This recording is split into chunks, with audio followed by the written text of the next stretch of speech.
साथियों नमस्कार, आप सबका स्वागत है स्टडी विद केसी सर की क्लासेस में। आज हम आयकर गणना पत्रक भरेंगे और साथ ही साथ फॉर्म 16 को कैसे भरें वो सीखेंगे। ये वीडियो बहुत महत्वपूर्ण है किनके लिए, जिनका वेतन 10 लाख से अधिक है उनके लिए। तो चलिए बढ़ते हैं। उससे पहले चैनल में नए हैं तो चैनल को जो सब्सक्राइब कीजिए, बेल आइकन को प्रेस कर ऑल टच कर दीजिएगा, ठीक है। तो यहाँ पर पहला पॉइंट देखते हैं।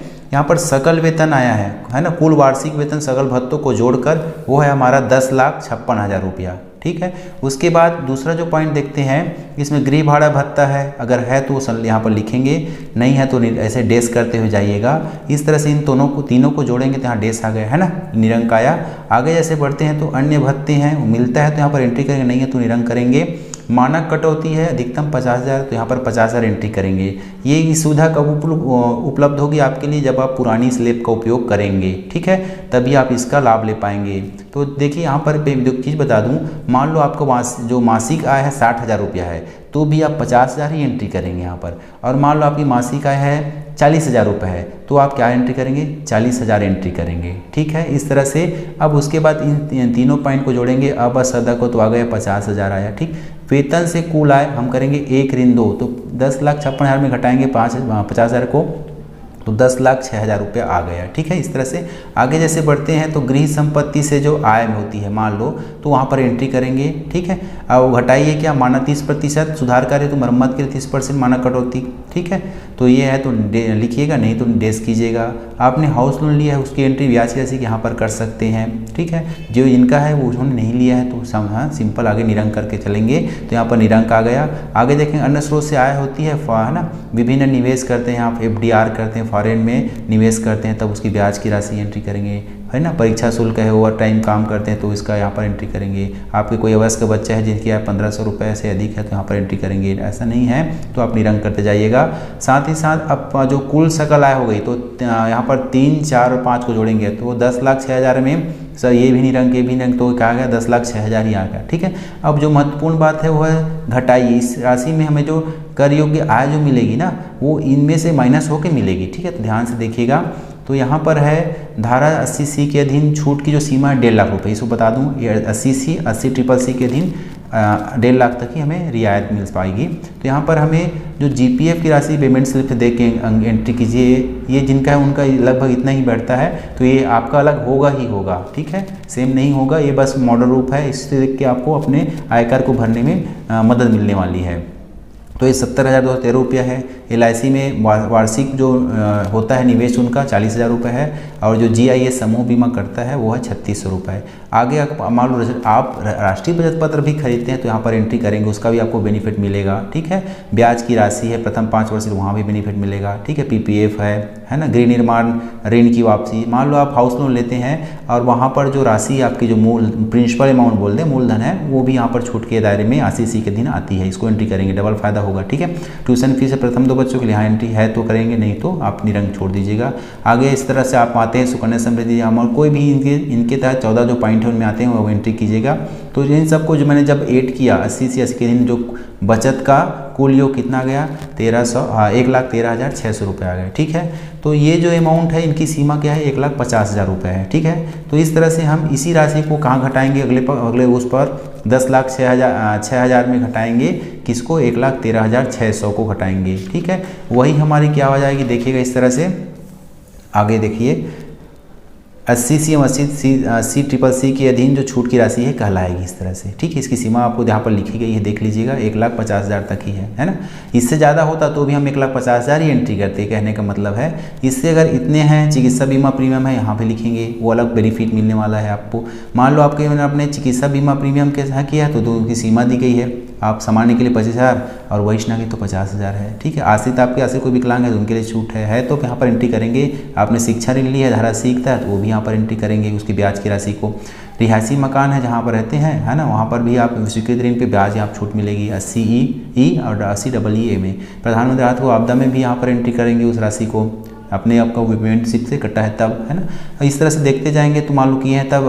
एक और चीज़ है, अब फिजिकल चैलेंज है तो उनको 40% से अधिक होने पर 75,000 रुपये और 80% से अधिक होने पर 1,25,000 की छूट मिलेगी, यहाँ एंट्री कर सकते हैं। ये इनकी क्या है, एक साथ सीमा जो है 1.5 लाख रुपये तक है, एक मद में आप 1.5 लाख से अधिक नहीं कर पाएंगे, ऐसा सीमा इनकी, ठीक है। तो इस तरह से कर योग्य आय हमारी कितनी हो गई, तो सब तो हमारा निरंक रहा। देखिएगा यहाँ से 1,13,600 से बाकी सब निरंक है, सबको हमने जोड़ा है ए से जे तक, तो क्या आ गया हमारा 1,13,600 आया। इस तरह से आगे अब कर योग्य आय, तो उधर ना 10,06,000 में घटाएंगे 1,13,000 को, तो कितना आ गया 8,92,400 रुपये। यही हमारा टैक्सेबल आय, इसी पर हमें टैक्स लगेगा, ना कि 10,56,000 पर उधर लिखे थे ना उस पर लगेगा, ठीक है। ये महत्वपूर्ण बात है। अब इस स्लैब का उपयोग हम 2 स्लैब दी गई है, इस तरह देखिएगा 2 स्लैबें हैं, तो इनका क्या है 60 वर्ष से कम आयु है तो आप इस स्लैब का उपयोग करेंगे, और 60 से 80 के बीच इस स्लैब का उपयोग करेंगे, ठीक है।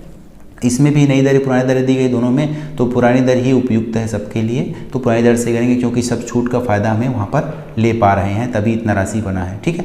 अब देखेंगे हम इसकी आयकर की गणना कैसे करें। 2.5 लाख रुपए तक है, यहाँ पर पुरानी दर से शून्य है, शून्य कर कोई टैक्स नहीं लगेगा, ठीक है। अगर हमारी जो यहाँ पर टैक्सेबल आय है हमारी 2.5 लाख से 5 लाख तो होती, तो 5% मतलब 5 लाख में 2.5 लाख माइनस करेंगे। देख लीजिएगा 5 लाख में 2.5 लाख माइनस किए तो 2.5 लाख आया, उसका 5% 12,500 होगा, यहाँ एंट्री करेंगे। तीसरी है, आगे बढ़ेंगे क्योंकि हमारी टैक्सेबल अमाउंट ज़्यादा है ना, तो 5 लाख से 1 रुपये से 7,50,000 तक, ठीक है, 20%, तो दोनों माइनस करेंगे, यहाँ पर किया गया है, तो आगे 2.5 लाख आया, उसका 20% निकाला तो 50,000 आया, ठीक है। और आगे बढ़ेंगे 7,01,000 से, है ना, 7,50,000 1 रुपये से 10 लाख तक, क्योंकि पैसा हमारा 10 लाख नहीं है ना, कितनी है 8,92,400, उसमें माइनस करेंगे किसको 7,50,000 को, तो है ना, और उसका हम 20% निकालेंगे। देखिए 20%, तो 7,50,000 है ना, माइनस किए किसमें 8,92,000 में, और उसका 20% निकाला तो 28,400 हुआ आया, ठीक। उसके बाद आगे बढ़ने की जरूरत नहीं है क्योंकि हमारी इसी स्लैब तक ही हमारी क्या है, हम अपने आय जो है कर योग्य राशि की में है ना की गणना हम टैक्स के रूप में करेंगे, ठीक है। अब आगे जैसे बढ़ते हैं तो ये निरंक रहेगा, इसको काट दीजिएगा, इन सबको आय को जोड़ देंगे, सॉरी इन सब जो है हमें कर लगा है ना, जो कर लगा है वो सब जोड़ेंगे तो कितना आ गया हमारा कुल आयकर आ गया हमारा 90,900 आ गया, ठीक। अब ऐसे यही क्या है 11वां नंबर का, अगर हमारी जो आय है 5 लाख तक रहेगी, टैक्सेबल आय जो है 5 लाख तक रहती ना, इस तक से 8,92,000, ये हमारी 5 लाख तक रहती तो हम 12,500 की छूट, तो हमारा ज़्यादा है ना, तो इस तरह से हमें छूट का लाभ नहीं मिलने वाला है आगे इस तरह से। तो 90,09,900 ठीक 90,900, अब यहाँ पर छूट नहीं मिलेगी 12,500 की, तो निरंक रखेंगे, इसको माइनस कर देंगे तो 90,900 ही आएगा। इसका स्वास्थ्य और शिक्षा अधिभार 4% है, तो इसका निकालेंगे तो 3,636 आ गया, ठीक है। इसके बाद धारा 12 और 13 को जोड़ दिए, दोनों को जोड़े तो 94,536 हमारा क्या आ गया कुल देय आयकर, ठीक है। उसके बाद अगर रिलीफ नवासी के तहत आपको मान लो पिछले समय का एरिया सभी मिल रहा है, तो उस राशि यहाँ पर माइनस होती है, अगर हाँ नहीं मिला है तो निरंक कीजिएगा। तो शुद्ध देय आयकर कितना हो गया हमारा 94,536 होगा, ठीक है। इस तरह से अब इसमें थोड़ा सा और पॉइंट है 17 पॉइंट। मान लो आयकर के आप अग्रिम कटौती करवाते हैं, चूँकि 94,000 अंतिम माह में देना है ना, आपके जो मंथली बजट को बिगाड़ सकता है, तो हम कटवाते आते हैं, तो जनवरी तक कर चुकी होगी है ना, और मंथ कटाते हैं तो 11 महीने का 66,000 हो गया, ठीक है, सॉरी 6,000 कटाते हैं तो 11 छक्का 66,000 हो गया इस तरह से।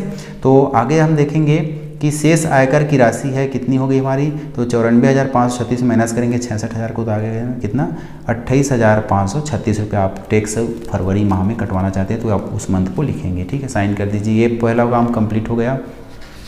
अब आगे बढ़ते हैं हमारा कि हम फॉर्म 16 कैसे भरें। तो फॉर्म 16 के लिए देखिएगा इस तरह से फॉर्म 16 रहेगा, उसमें आप एम्प्लॉयर जो आपके एम्प्लॉयर है नियोक्ता है उसके पूरा पोस्टल एड्रेस सहित पूरा भरेंगे जानकारी, यहाँ स्वयं की जानकारी रहेगी, यहाँ पर पेन नंबर आपका डिडक्टर या डीडीओ का रहेगा, यहाँ पर टेन नंबर उसी का रहेगा, यहाँ पर स्वयं का पेन नंबर रहेगा, ठीक है। आगे बढ़ेंगे तो नीचे में आपका आधार नंबर एंट्री करेंगे, ठीक है। अब बढ़ते हैं हमारी जो ग्रॉस सैलरी है ना, कुल वार्षिक आय है 10,56,000 है, ठीक है।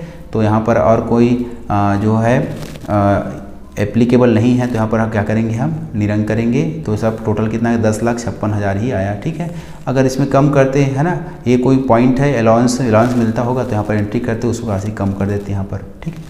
तो नहीं है तो निरंक कीजिए। पॉइंट फिर तीसरा बैलेंस 1-2, तो 10,56,000 में कुछ है ना निरंक है, उसको घटाएंगे तो 10,56,000 ही आने वाला है। आगे बढ़ते हैं तो यहाँ पर अगर आपने स्टैंडर्ड डिडक्शन आपको दिया जा रहा है 50,000, वो एंट्री करेंगे, ठीक है।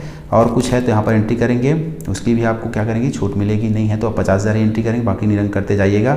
ये टोटल अमाउंट को जोड़ेंगे तो तीनों को जोड़ेंगे तो 50,000 ही आएगा, है ना। अब इनकम अनचार्जेबल अंडर हेड 3 - 5 करना है, तो ये 3 कितना है 10,56,000 माइनस करेंगे 5 को 50,000 को, तो आ गया 10,06,000। ठीक है। आगे जैसे देखेंगे हमने मान लो हाउस लोन लिया है, होम लोन लिया है, तो होम लोन लेने पर हमें छूट मिलती है। ठीक है, ब्याज की राशि यहाँ पर एंट्री कर सकेंगे, है तो निरंक, नहीं है तो निरंक, है तो लिखना। ठीक। आगे देखेंगे ग्रॉस टोटल इनकम क्या हो जाता है 10,06,000 में, यहाँ पर ये निरंक ही रहा ना, तो 10,06,000 ही आने वाला है। ठीक है। अब उस पृष्ठ में देखते हैं कि यहाँ पर डिडक्शन जो है हमने जो एंट्री किया है आयकर गणना पत्रक में, वही ये सब लिखना है। जैसे सेक्शन 80, 80 ट्रिपल ई और CCD के अंदर GPF हमने कटा 70,213 रुपये कटा। ठीक है, वो पीछे तरफ आप देख चुके होंगे। LIC में 42,000 पटाए हैं, GIS में 3600 रुपये पटाए हैं, तो टोटल कितना हो गया 1,13,600 रुपया। ठीक है। इस तरह से ग्रॉस टोटल अमाउंट रहा हमारा इतना। क्वालिफाइंग कितना इसका 1,50,000 है। मान लो यह राशि जो है 1,70,000 होती तो भी यहाँ पर 1,50,000 ही लिखते, यहाँ भी 1,50,000 आएगा, लेकिन हमारी 1,50,000 से कम है ना, तो वही राशि को यहाँ पर क्या करेंगे, यही राशि आपको छूट के रूप में मिल रही है। ठीक है। तो आखिरी जैसे बढ़ते हैं 80E शिक्षा ऋण है, मान लो आपने लिए हैं तो उसको यहाँ पर 80E के तहत एंट्री करेंगे। और मान लो आपका प्राकृतिक आपदा में कोई दिन का आपका राहत कोष में दान दी, उस राशि को एंट्री करेंगे। ठीक है, नहीं है तो निरंक किया गया है यहाँ पर। तो इस तरह से एग्रीगेट अब डिटेक्टेबल अमाउंट कितना हो गया 1,13,600 ही होगा। ठीक है। आगे देखेंगे जो 11वां नंबर का है टोटल इनकम 8 - 10 है ना, ये 10 है, 8 इधर इतना आया था 10,06,000 में से माइनस करेंगे 1,13,600 को, तो आ गया 8,92,400 आया। ठीक है। और उसका जब हमने अमाउंट की गणना की, कर की राशि टैक्स की, टोटल टैक्स की गणना की, तो कितना है 90,900 रुपये। ठीक है। अगर यहाँ पर रिबेट हमें नहीं मिल रहा है, चूँकि इनकम हमारी 5 लाख से ज़्यादा है पर एनुअल, है ना, तो नहीं मिल रहा है, तो यहाँ पर 12,500 की इनमें छूट मिलती, वो नहीं मिलेगी, निरंक कीजिएगा। Balance tax on total income क्या हो जाएगा, तो ये 90,900 में 90,900 ही आएगा। सरचार्ज हमें नहीं लगने वाला, क्योंकि हमारी इनकम अगर 20 लाख ऊपर होती, बड़ी बड़ी कंपनियां उनके सरचार्ज लगाया जाता है, तो हमारी इनकम तो 10 लाख के आसपास ही है। ठीक है। आगे देखेंगे health and education sector, education class case में 4% और लगता है, तो हम 90,900 का 4% निकाले तो 3,636 आया। ठीक है। टैक्स पेबल हो जाएगा तो दोनों को जोड़ देंगे, टोटल 14 + 15 + 16, 14 + 15 + 16 आया 94,536 आ गया। आगे बढ़ते हैं तो टैक्स पेबल यहाँ पर 18 नंबर में रिलीफ फंड है अंडर 89 एरियाज जो मिला रहता है पिछले साल का हिस्सा है, तो वो छूट मिलती है, नहीं मिला है ना, यहाँ पर निरंक है तो निरंक लिखिएगा। 94,536 दोनों को जोड़े तो इतना ही आएगा। ठीक है। अब करते हैं टैक्स डिडक्टेड सोर्स है, निरंक कर दीजिएगा। Tax paid by the employer of behalf of employee, हम अग्रिम कटौती कटवाते हैं ना, वही राशि यहाँ पर आपकी एंट्री है। ठीक है। तो ये 66,000 हमने कटवाते आए हैं, है ना, मतलब पर मंथ 6,000 करके, तो 11 माह का इतना हुआ, तो बचा कितना हमारा 94 में इतना करा तो 28,536 रुपये बचा। आगे जैसे इसको भरना है टैक्स पेबल या रिफंडेबल, मान लो ज़्यादा कटवा लिए तो रिफंड होता है ना। ठीक है। तो 90,900 रुपये TDS है, सरचार्ज निरंक कीजिएगा। हेल्थ एजुकेशन 4% निकाले, इतना है, टोटल जोड़े तो 94,536। हमने अग्रिम कटौती कटवाई है, देख लीजिएगा, है ना, 66,000 रुपये, तो बचा कितना 28,536। यही राशि हमारी जो फरवरी मंथ के पेमेंट में कटेगी। आगे जैसे थोड़ी जानकारी और बची है, तो इस तरह से आई, है ना, आपके जो नियोक्ता उनका नाम रहेगा, उनके जो है उनके जो मम्मी या पापा या पेरेंट्स नेम बोल सकते हैं, ऐसा वो किस पद पर है वो लिखेंगे यहाँ पर जो कटने वाली राशि को लिखेंगे, यहाँ पर उनका जो इंग्लिश में ऐसा आप लिख दीजिएगा कि आपको 28,536 ओनली रुपीज़ कटना है। ठीक है। वहाँ पर आपके नियोक्ता का साइन वाइन ठीक कंप्लीट रहेगा। इस तरह से वीडियो आपकी जानकारी में काम आने वाला है, उम्मीद है। मिलते हैं ऐसे बेहतरीन वीडियो के साथ, तब तक के लिए जय हिंद, जय भारत।